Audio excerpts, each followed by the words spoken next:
Okay. I always like this new bumper. Weezer, one of my favorite bands, man.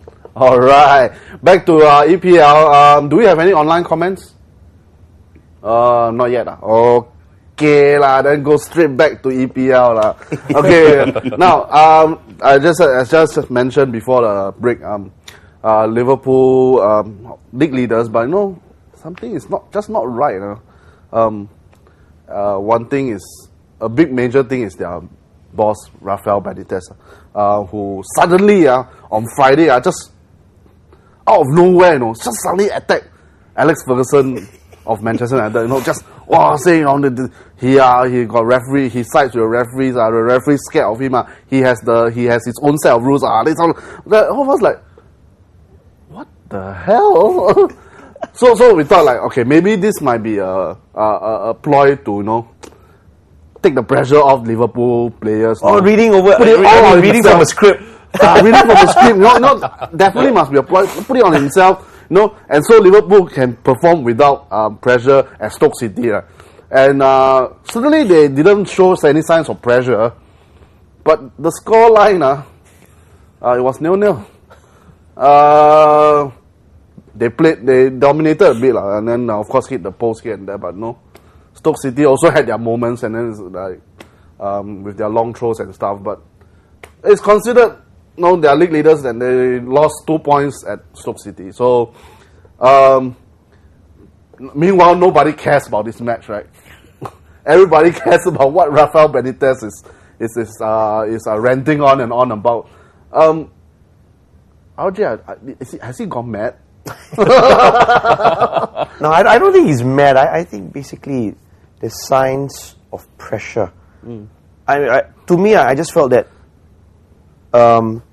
since the problems that he has got with the team right now, especially with Steven Gerrard and the assault thing that's going on, and he's trying to throw the focus on Alex Ferguson and swing it around. The worst thing is that it might just backfire on him, and it did. Because if Liverpool came out and they beat Stoke, then there will be a different thing, But right now, because of all this, it could actually somehow stifle Liverpool. And I did say from the start, Liverpool is going to feel the heat, and somewhere down the road, they're going to feel it. Well, for a team that hasn't won for 19 years, of course, it's going to feel a bit of heat, but guess what? That's a Liverpool fan trying to explain two things. We're not experienced at winning recently, but anyway, there's got a lot of comments actually coming in, and it's quite funny. Can we have the comments? Hybrid said, Liverpool just got stroke. Nice one, man. I think you got a headline of the month. Right at the bottom, he also said, Valerie. Who's Valerie? I want to confess something. I love you. I really love you, Batu, but I love my Manchester United more than you. Oh my God. You are a true blue fan. You are a true red fan now. Where else? Red Devil 72 said, I'm more confident about retaining the title now. Why? Because we have the best defense. Vidic was a man mountain. Johnny Evans, what a fine, ever great play. Even the Naveler was excellent. And it's the defense that wins you championship. And we have that in abundance now. And Red Devil is correct. You know why? Because Manchester United has the best defensive record in the Premiership right now. Letting in only 10 goals this season. 10 goals in 19-20 games. More than that already. United, 19 games. 19 games, right? Yep. So defense, is it underrated? Do you think your defense? Underrated? No, we usually always praise that our defense is our main foundations, and that's where most of our plays build up from the back and move forward, just like how Everett does. Okay, let me rephrase. Do you feel irritated when you hear like Chelsea have a mean defense or Liverpool have a good defense, and then Manchester United, everybody keeps talking about your attack, good attack, but fail to recognize your defense? No, actually, basically, what I feel that football is actually a team effort. So we win as a team and we lose as a team. So whether or not our defense is underrated, it's always a collective effort. The best part was, not having, our main defender Rio Ferdinand there. I mean, with his injury problems right now, and even the last show on Monday when I was here, I was asked about Johnny Evans, and I didn't waver because this young player, has shown exactly what he's got, and I think he's just going to grow stronger and stronger. He's got that same mold as Rio. I think I won't be surprised he'll even be better than Rio. Just give him 5 more years. I think he's going to be better. He's got it in him. His reading of the game is good. It's just that he lacks the maturity as a defender. So sometimes that plays on you. But he's getting on fine. Because the main thing is Alex Ferguson believes in him, gives him a lot of chances. Put him in, and that's the main thing. One thing about players, you got to let them go in and play. But the sad thing is that can players come up to that point? Because sometimes when expectations are too high, they're a good player, you put them in, and then suddenly they just can't take the hit, and that's where they tend to crack and collapse. Eventually, but I think Ferguson is one manager who really gives a lot of chances to allow players to come up. Yeah, I mean the backbone where we have a lot of youth in that's actually in our team. That's wonderful. The main thing is that whether they can break in, that's a big question mark.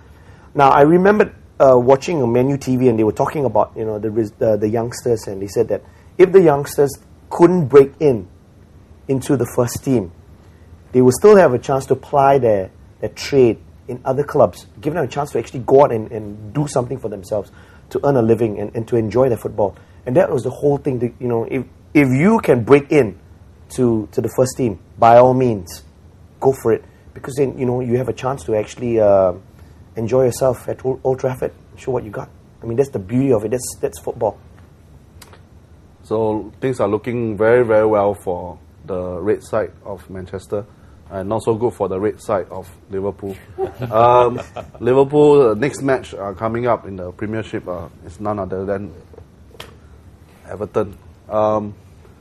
No, do you see Everton taking advantage of Liverpool's? Well, I'm a realistic Everton fan. I see them winning both the games. Oh, I see. Hang on. Was Steven Gerrard still playing?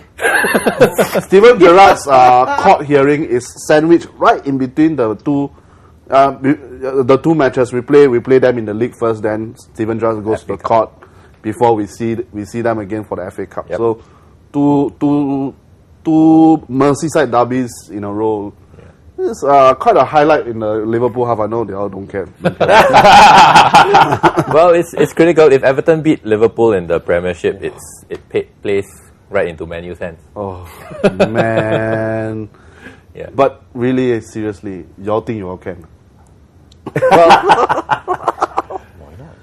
Everton has did well in the last 6 games since the Tyco loss to Aston Villa. Well, they beat Hull City 2-0 yes. on Saturday. They've done well. They have gone 6 games unbeaten. Oh. Yep. So look to carry on that. In fact, they're playing better without a full out and out striker. You know what? They play better away than at home. So they are playing at Anfield in both games. So Liverpool are in danger, man. Liverpool are in danger of their season collapsing in the first month of the year. My goodness. Needless to say, Sarah has been. The real reason why she's not here was because she was struck down by illness. So we wish her all the best, all the speedy recovery. For me, I'm also wearing grey right now. so anyway, and it's their away colour, right? Oh yeah, away colour. Yes, it is. Of all colours, you all pick grey. What's wrong with you all? But anyway, Arsenal also were in action, and it was pretty routine. I think they emerged 1-0 winners. Although they against Bolton, one of their bogey sides, I think they got a battle until 83rd minute before they actually scored a winner.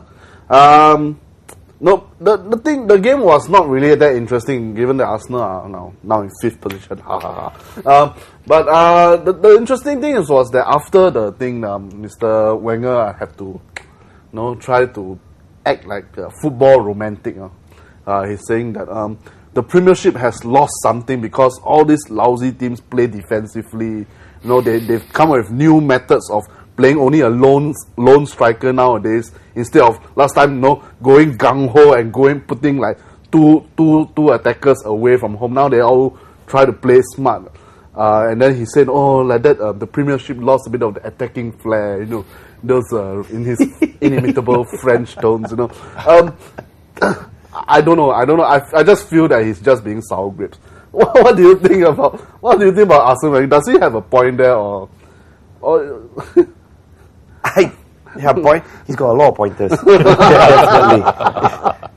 He's got a lot to say, but the thing is that he is a good manager. That's one thing I've got to say. I mean, but do you think, good manager, good youth talent spotter, that's undoubtable, without a doubt. I think without a doubt. But as a philosophy, football philosopher, do you think he clings on too much to the beautiful football that he has in his head and doesn't? Well, different managers got different ways of putting things across and how they look at things. Arsene Wenger is just a man by himself. He just wants to be different. I mean, he did say when he came on board Arsenal and started bringing Arsenal up, he wanted to be different. He wanted to be very different. And even to be different from Alex Ferguson and whatever it is.